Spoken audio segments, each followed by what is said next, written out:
the St. Louis Blues. One of the first big projects that Ryan took on was learning George Lewis's tune. George Lewis was a clarinetist born in 1900. He was roughly contemporary of like Willie Humphrey, but from a different background.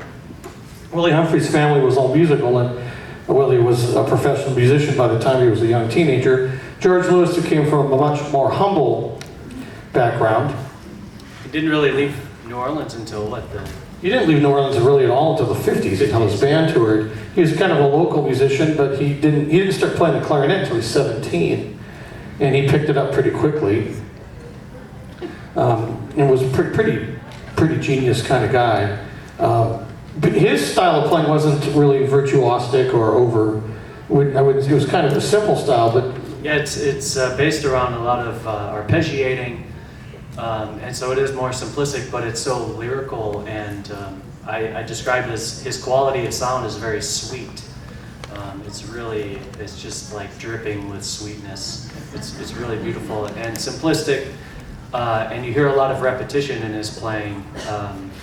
And sometimes, we were talking about this the other day, he can be a little pitchy, and we both just sort of thought that was, his sound, and it turns out some people are not into that apparently. But yeah, pitchy means a little out of tune, but we're all a little out of tune up here. But we hear that and we go, well, that's his voice, right? That's part of his voice. Yeah, one of the things I always get weirded out about is when jazz critics talk about people playing. There's a point where you play so out of tune that it's annoying, but there's also a certain kind of pitch consciousness, and the one's playing that actually is part of their style. And George Lewis definitely fell into that category.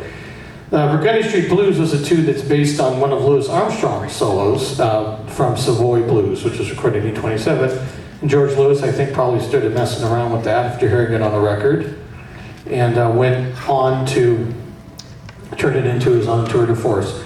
And this is one of the first things Ryan learned, and he learned it all by ear, right? You didn't write it out, did you? Right. Yeah. So this is big. This is a lot of work for Ryan, but he's done a great job. This is the Burgundy Street Blues.